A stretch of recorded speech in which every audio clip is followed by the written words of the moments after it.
Chapters revise करते हैं एक बार। पहले फॉरेन एक्सचेंज फटाफट रिवाइज करता है। फॉरेन एक्सचेंज जो पूरा चैप्टर है उसमें क्या क्या चीज था पहले आउटलाइन बना लो आप लोग। सबसे पहले फॉरेन एक्सचेंज क्या होता है, फॉरेन करेंसी क्या होता है, क्योंकि फॉरेन एक्सचेंज या फिर फॉरेन करेंसी का मतलब बिल्कुल सेम है। फॉरेन एक्सचेंज या फिर फॉरेन करेंसी का मतलब क्या है, any currency other than the Indian currency या फॉरेन करेंसी। डोमेस्टिक करेंसी को क्या बोलता है, फॉरेन करेंसी या फॉरेन एक्सचेंज, यानी कि कोई भी करेंसी इंडियन करेंसी के अलावा अगर इंडिया के बारे में बात करें तो वो क्या है हमारे लिए फॉरेन करेंसी है। ठीक है, हम लोग क्या अज्यूम करते हैं कि हमारे लिए फॉरेन एक्सचेंज या फॉरेन करेंसी क्या है, चॉकलेट है, याद है ना आप लोग।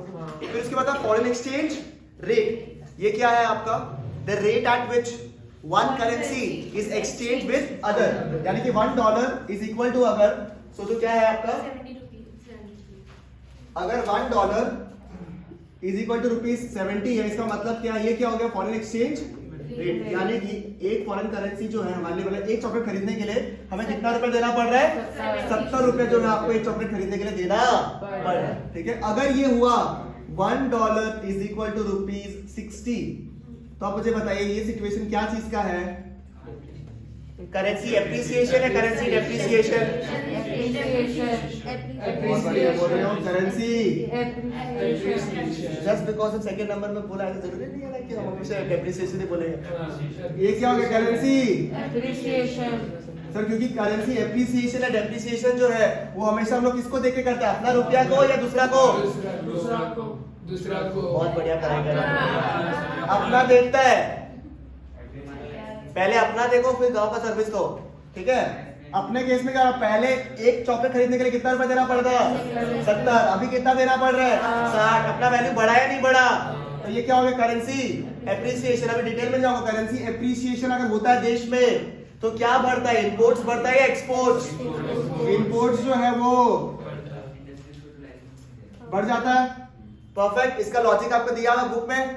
ठीक है, नेक्स्ट था, अगर $1 इज इक्वल टू ₹80 हो गया है तो ये करेंसी एप्रिसिएशन है, करेंसी डेप्रिसिएशन।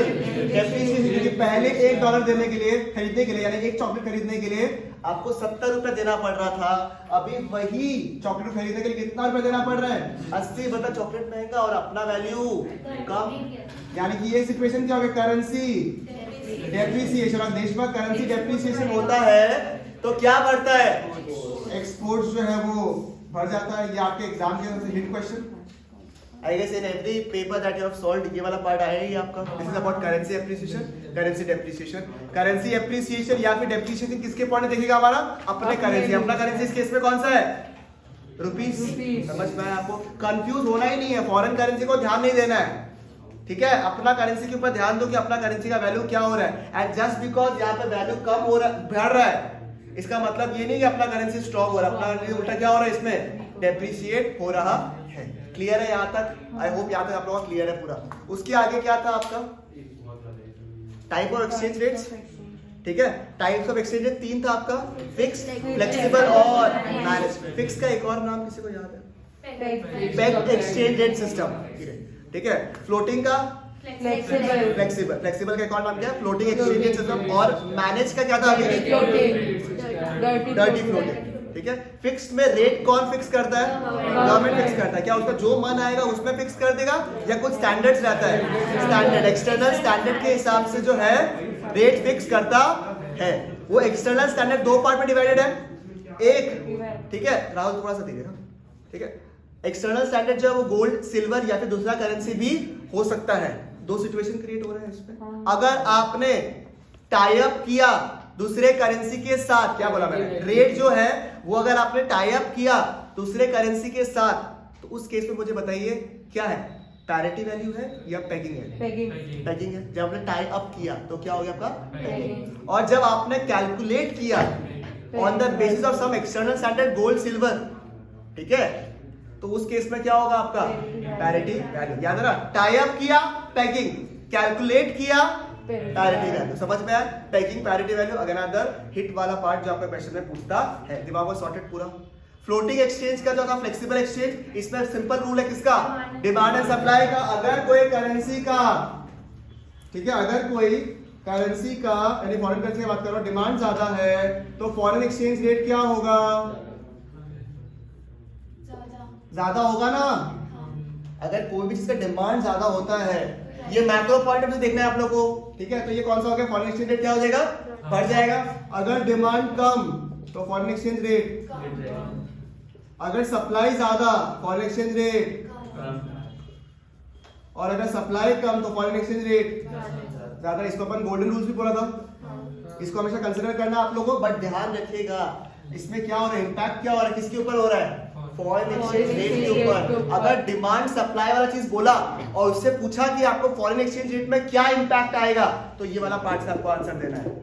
अगर पूछेगा कि फॉरेन करेंसी खरीदना है मेरे को, तो मैं कौन सा रेट में खरीदेगा, तो वो क्या होगा, हमेशा सस्ता रेट में खरीदेगा। समझ रहे, दोनों पार्ट होगा। इसके आगे वाला जो पार्ट है डिमांड सप्लाई वाला पार्ट, उसमें और इसमें फर्क समझ रहे हैं आप लोग। इसमें क्या है, डिमांड सप्लाई के हिसाब से आपका रेट जो है डिटरमाइन हो रहा है। समझो बात को, ध्यान से वापस सुनो, क्योंकि इसमें आप लोग एमसीक्यू गलती कर रहे हो। डिमांड सप्लाई के हिसाब से हमें बता रहे हैं फॉरेन एक्सचेंज मार्केट पे रेट क्या होगा। और जो भी आगे वाला टॉपिक करने वाला उसमें क्या है, अपन जब फॉरेन करेंसी को डिमांड करेगा या फिर फॉरेन करेंसी को अगर सप्लाई करना है, तो किस रेट में अपन खरीदेगा और किस रेट में अपन बेचेगा। समझ में आया, मतलब कि इधर में क्या हो रहा है, प्राइस इंपॉर्टेंट है आपके लिए। प्राइस के हिसाब से डिमांड एंड सप्लाई इफेक्ट हो रहा है। और यहाँ पे क्या है, डिमांड एंड सप्लाई के हिसाब से रेट आपको बता रहा है। समझ रहे, यहाँ पे आप लोग यहाँ से यहाँ जा रहा है, उस केस में क्या है, प्राइस से आप कहाँ जा रहा है, डिमांड एंड सप्लाई को देख रहे हैं। और हमेशा ये तो है ही कॉन्सेप्ट वाला चीज कि ये वाला मैक्रो पॉइंट ऑफ व्यू से देख रहे हैं हम लोग। और जो भी डिमांड सप्लाई वाला पार्ट करेगा हम लोग, वो क्या होगा, from the micro economic point of view. ठीक है, इसके बाद का नेक्स्ट टॉपिक है आपका डिमांड एंड सप्लाई वाला पार्ट। कब कब हम लोग जो है फॉरेन, अच्छा मैनेज एक्सचेंज रेट भूल गया मैं, सॉरी। ठीक है, उसके पहले एक और टॉपिक था जो अपन मिस किया था, डिवैल्यूएशन एंड डेप्रिसिएशन। दोनों ही केस में वैल्यू क्या हो रहा होता है, कम हो रहा होता है। बट एक किस में हो रहा होता है, फिक्स एक्सचेंज रेट में कौन सा, डिवैल्यूएशन। और एक होता है फ्लोटिंग एक्सचेंज में, वो कौन सा, डेप्रिसिएशन। बराबर। और रीवैल्यूएशन याद है आपको, उसमें ऑपोजिट।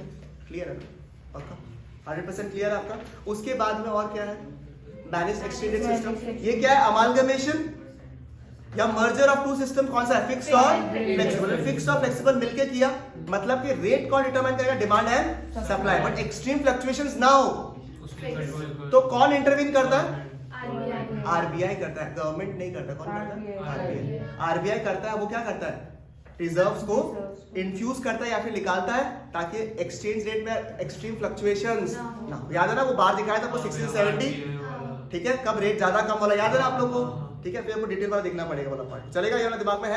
इस प्रोसेस को क्या बोलता है, क्या ये नॉर्मल फ्लोटिंग है, नहीं, इसको क्या बोलता है, डर्टी फ्लोटिंग। तो अगर आया आपका कि सेंट्रल बैंक जो है इंटरवीन करता है इन अ सिस्टम जहां पे एक्सट्रीम फ्लक्चुएशंस ना हो, उस प्रोसेस को क्या बोलता है, डर्टी फ्लोटिंग। क्लियर है, ठीक है, क्या सॉर्टेड।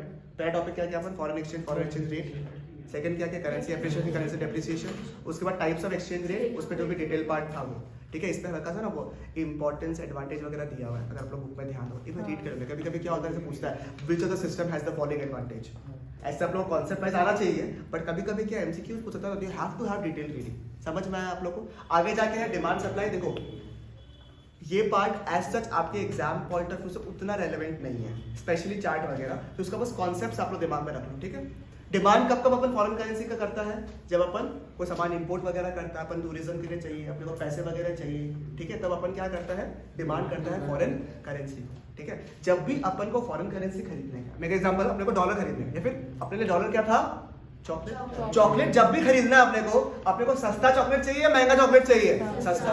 यानी कि जब भी अपन डिमांड करेगा, जब भी अपन डिमांड करना, प्राइस क्या होना चाहिए, कम। यानी कि प्राइस कम तो डिमांड ज्यादा, और प्राइस ज्यादा तो डिमांड कम। यानी कि इनवर्स रिलेशनशिप है between price and demand. Similarly supply करने का मतलब सेल करना फॉरेन करेंसी। कब कब सप्लाई करता है, कब कब अपने पास पैसा आता है फॉरेन करेंसी, कब कब आता है अपने पास में, जब अपने एक्सपोर्ट वगैरह करता है, बाहर से रेमिटेंसेस मिला, उसमें लिखा गया रेमिटेंसेस, ठीक है।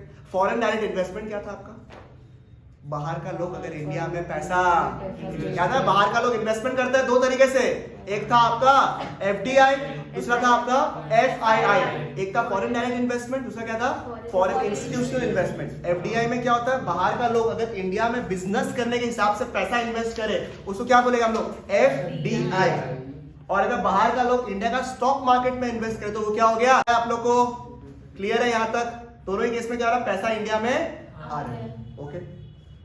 सप्लाई जब करता है, जब देश में फॉरेन करेंसी आए, तो रेट हाई हुए कम, क्लास 11 माइक्रो इकोनॉमिक्स। सप्लाई के केस में क्या था, प्राइस जितना ज्यादा उतना ज्यादा सप्लाई, और प्राइस जितना कम उतना सप्लाई। Direct relation. डिमांड के केस में इनवर्सली प्रोपोर्शनल और सप्लाई के केस में डायरेक्टली प्रोपोर्शनल। पर डिफरेंस याद रखना, ये अलग है वो अलग है। इसमें सबसे मेन वर्ड आ रहा है फॉरेन एक्सचेंज रेट, उसमें आ रहा है डिमांड फॉर फॉरेन करेंसी। समझ में आ रहा है आप लोगों को, क्लियर है वाला पार्ट। और यहाँ पे क्या है, डिमांड सप्लाई की वजह से रेट फिक्स हो रहा है, वहाँ पे क्या है प्राइस की वजह से, प्राइस ज्यादा तो डिमांड क्या होगा, इस तरीके से प्राइस की वजह से इम्पैक्ट क्रिएट हो रहा है। तो कंफ्यूज नहीं होना, क्वेश्चन को ध्यान से पढ़ना है कि पूछ क्या रहा है आपको, कंफ्यूज नहीं होना। और क्योंकि आपका सिलेबस में उतना नहीं दिया तो चांसेस है कि यहाँ से आपको पूछ ले क्वेश्चन, ठीक है okay. But we will keep this as a speculation, आप लोग कॉन्सेप्ट पे ज्यादा ध्यान रखिए, ठीक है चलेगा। ये वाला पार्ट आप लोगों को क्लियर है बिल्कुल।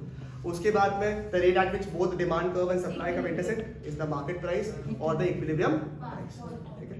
एंड लास्ट टॉपिक था आपका foreign exchange market. Foreign exchange market था जिसमें बायर्स एंड सेलर्स जो है वो फॉरेन करेंसी को बेचते और खरीदते हैं। दो टाइप का मार्केट था, स्पॉट मार्केट और फॉरवर्ड मार्केट। स्पॉट मार्केट मतलब अभी के अभी, अभी खरीदेगा अभी बेचेगा, और फॉरवर्ड में क्या है, आपको फ्यूचर डेट में आज ही डील कर लिया ताकि देश में स्पेकुलेशन जो है कम हो। सर स्पेकुलेशन जो है उसका स्कोप बने, हेजिंग का स्कोप बने। हेजिंग माने हेजिंग वो बफर स्टॉक हो गया, ठीक है, मतलब कि प्रॉफिट को कम करना। हाँ आईडी में पहुंच गई, ठीक है। हेजिंग मतलब प्रॉफिट को क्या करना, कम करना, लॉस को कम करना, याद नहीं, लॉस को कम करना। हेज करना मतलब कि लॉस को कम करना। फॉरवर्ड मार्केट में पहले रेट फिक्स कर लेता है कि आज के रेट में एग्जांपल आईफोन 14 तुमको खरीदा, तो अगर लॉन्च हो गया तो तुम आज ही रेट फिक्स कर ले कि हमको कितना में लेना है, ठीक है, ताकि तुम्हारा टेंशन नहीं खत्म, ठीक है। अब यहाँ फंक्शंस क्या क्या है, फंक्शंस क्या क्या है, फंक्शंस क्या क्या है आपका, ठीक है बताइए तो एक बार के लिए। एक है ट्रांसफर फंक्शन, मतलब पैसा अगर ट्रांसफर करना है तो किसमें होगा, आपका फॉरेन एक्सचेंज मार्केट में होगा। क्रेडिट फंक्शन मतलब अगर आपको क्रेडिट पे चाहिए, ठीक है, सामान वगैरह, तो वो किसमें होगा, फॉरेन एक्सचेंज मार्केट में होगा। हेजिंग फंक्शन का मतलब क्या है, लॉस कम हो या फिर सेफ्टी फंक्शन आपका होता है। इसमें hedging function is the most relevant. Spot market, forward market में बहुत सारा क्वेश्चन पूछ रहा है आप लोगों को, ये सब पार्ट आपके लिए रेलेवेंट है। अगर मैं फॉरेन एक्सचेंज को पूरा राउंड अबाउट बताऊं आपको, करेंसी एप्रिसिएशन, करेंसी डेप्रिसिएशन, उसमें से बहुत पूछ रहे हैं इंपैक्ट के साथ में। टाइप्स ऑफ एक्सचेंज रेट में आपको पता है, फिक्स फ्लेक्सिबल वाला पार्ट, पेगिंग और पैरिटी वैल्यू, डर्टी फ्लोटिंग, ठीक है, फ्लोटिंग एक्सचेंज रेट सिस्टम वाला पार्ट, ये सब पूछता है आपको, ठीक है। डिप्रिसिएशन, डिवैल्यूएशन वाला पार्ट और फॉरवर्ड रेट, और ये वाला पार्ट ज्यादातर आपको पूछ रहा है, ठीक है। समझ में आया आप लोगों को, क्लियर है यहाँ तक। This is the revision of foreign exchange. Demand का लेफ्टवर्ड डाउनवर्ड रहता है ना, हाँ, डिमांड का डाउनवर्ड स्लोपिंग, सप्लाई का upward sloping, without that relevant, but ठीक है, चलेगा।